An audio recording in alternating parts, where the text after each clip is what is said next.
This week's Torah portion, we are with Rabbi Avraham ha-Cohen Yizhaki, a Dayan, a prominent rabbi from Tunisia, living in the late 18th century to the mid-late 19th century. Very prominent teacher. He wrote a book. He wrote an incredible book called Mishmarot HaKeuna on all of the Shas. And it's considered to be an in-depth analysis of all the Masechtot and the Shas.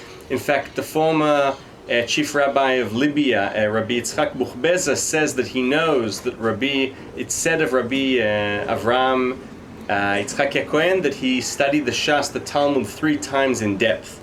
He wrote a book on Shulchan Aruch, and he wrote a commentary on the Torah, which is somewhat has a Kabbalistic slant. In any event, in this week's Torah portion, Emor, Rabbi Avraham looks at the verse, the halachic teaching that a Kohen Gadol, right, the chief priest, cannot marry a widow.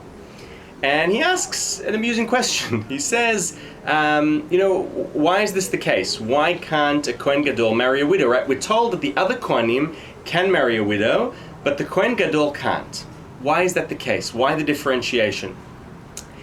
He brings a passage from one of the books of Rabbi David Azulai, Pnei David, which says that, as we know, the Kohen Gadol was the only Kohen who knew the Shem HaMeforash, the sort of secret name of God, which he said on Yom Kippur.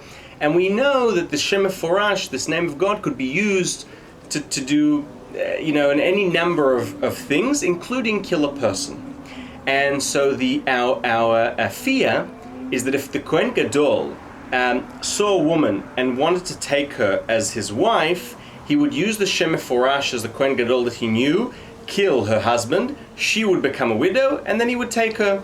As a result, according to Rabbi Avraham Yizhaki ha-Cohen, the Kohen Gadol is not allowed a widow, because this is what we're afraid of, which is a radical interpretation. But then he goes on to say, well, according to that, why is his son, a regular Kohen, or for that matter any other Kohen, why is his son allowed? We might be worried also that his son, who's a regular Kohen who can marry a widow, perhaps the father, the Kohen Gadol, would use the Shem HaMeforash for the benefit of his son, and then his son could get that girl that he wanted.